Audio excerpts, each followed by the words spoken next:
Yun lang yun. Asap Pinda. Hold up ka. Anong Diwata? Diwata. Ito lang masasabi mo doon sa mga nagtitinda sa labas. Sabi nila, kung wala ka daw, wala daw silang pagkakakitaan. Proud daw sila kasi nakabili daw sila ng Maraming TV. salamat, diba? Dahil marami tayo palang natutulungan dito sa Diwata Paris. Hindi lang ako, pati yung mga paninda dito sa labas ng tindahan ko natutulungan ko. So maraming salamat, proud, diba? Ang sarap sa pakiramdam na marami tayong natutulungan. May cellphone na daw sila, may damit. O diba? Dahil naman tayo, busy yan ni God sa atin. Diba?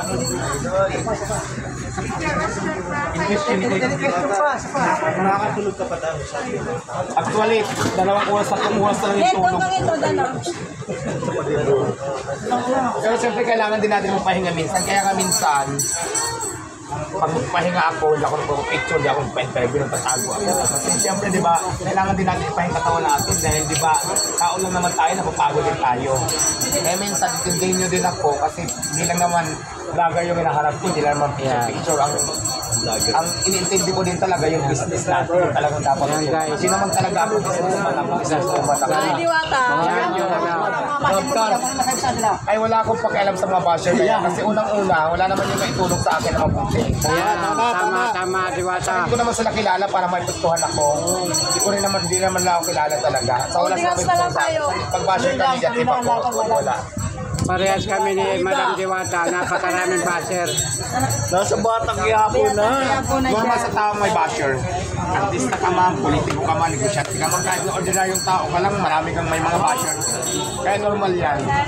Diwata. Pakiramdam mo na si Vice Ganda nagbigay ng mga gamit sa'yo. Ayan, maraming salamat kasi di ba napapansin na tayo ng mga kilala sa industriya para bigyan tayo ng tulong, di ba? Malaking bagay yun sa akin. Saka yung si Mimi Vice, nagparating din ng mensahe na natutuwa siya sa akin sa natin ko ngayon, di ba? Siguro kilala niya ako dati, napanood niya ako. So maraming salamat kay Mimi Vice dahil nagbigay din siya, nagpakita siya ng suporta para sa akin. Ano yung mga ibinigay niya? Ano lang, lamisa, tent, saka upuan, mga bago. Diwata, yung mga kinikita mo rito, ano, saan napupunta yung mga Ay kuya, itutulong niyo? personal na masyado yun. Ay siyempre nga masabi ko, binili ko ng 2 lalaki, 3 lalaki kagabi. Serve ko naman yun, diba? Kung saan tayo niligaya, diba? Si Rosmar daw ay papunta sa Miss. Yeah, May 6 si Rose, para abangan nyo dito, alas 9 ng umaga. Yes. Kami sa tindahan ko at marami doon sa pasabo. Sa palagay mo, ano kayo kanyang kasabo? Hindi naman kasi ako manghuhula, hindi ko alam.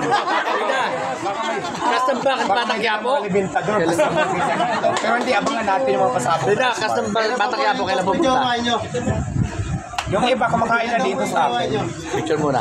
Smile naman kita. Konting hindi lang. Yan.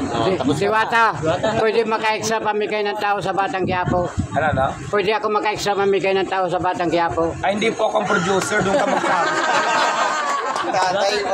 Dahil wala tayong rights para magbigay ng mga extra doon kasi hindi naman ako doon yung producer ng ng show.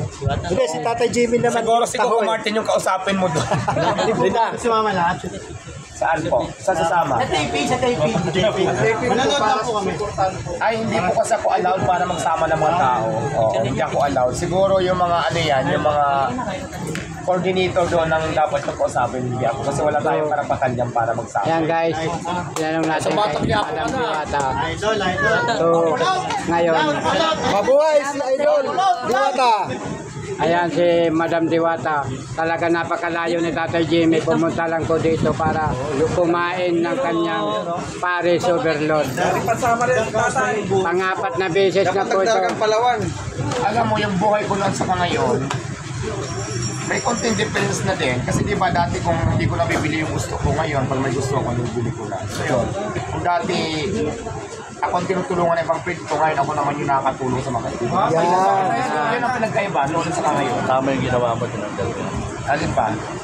Yung Alin? mga kumikislap mo. Wala na nga, di ba? Na-hold up na nga. Yung malapit sa Batang Quiapo.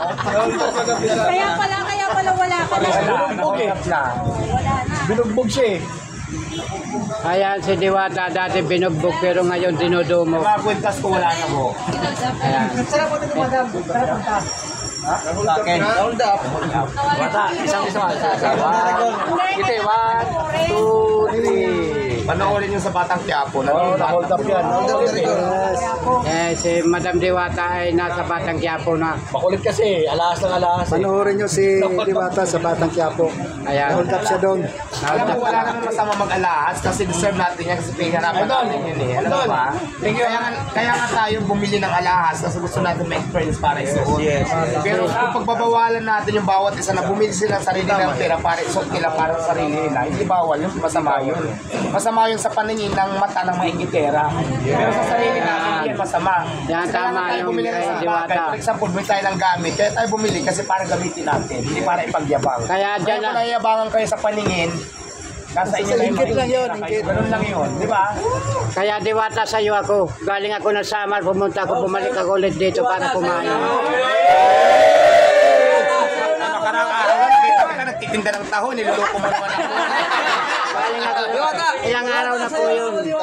May cellphone ka po, sir? Ha? May cellphone ka. Wala nga eh. Papicturean ko lang sana. In case you need help, walang bayad po. Wala ka bang calling card?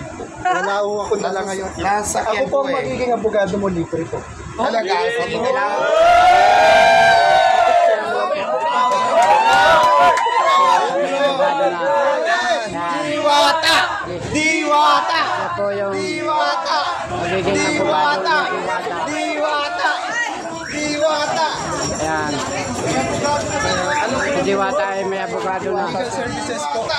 Ano po masasabi niyo po kay Legal services. Legal services po ba? Wala pong bayad po yun. Attorney sa Tosa po. Anong pangalan po? Oh, free po, free. Anong pangalan ng attorney?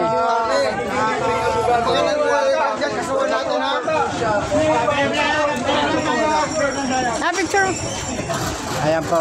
Siya po ay Attorney po siya, attorney. attorney nga magiging abogado. Attorney, anong pwede kaso natin dyan sa mga nanaharas dyan? Wala pa. Wala pa naman nangaharas eh. Tatawag lang si ma'am.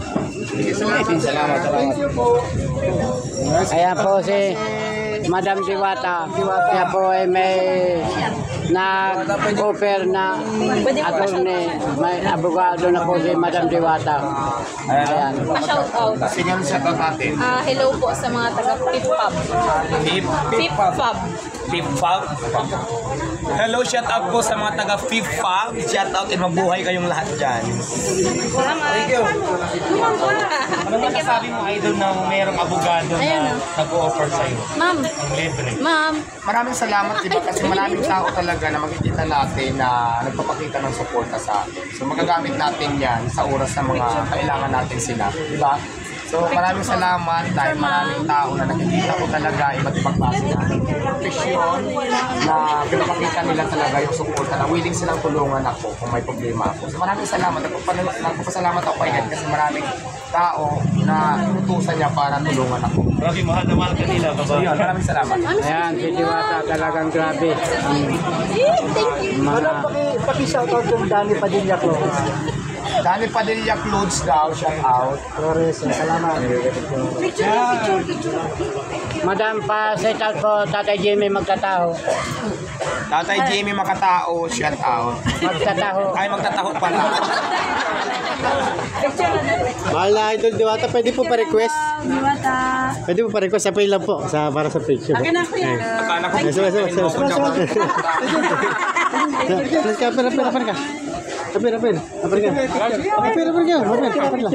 Picture lang. Madam Diwata talaga. Mayroon po siyang para sa mga vlogger, sa mga video. Mayroon po siyang trabaho. Kapag siya po ay talagang busy sa trabaho, hindi niya po na Thank you, Diwata. Galing pa yung mga nagpapapicture. So ngayon kasi wala siyang gawa, kaya nandito siya. Open po sa mga nagpapapicture. Madam Diwata. So, kung nagustuhan nyo po yung video ito, huwag nyong kalimutan mag-subscribe at mag-like, mag-share, mag-comment. Tatay Jimmy, libreng taho. Hanggang dito na lang po. Mabuhay po kayo. Hanggang dito. Bye-bye.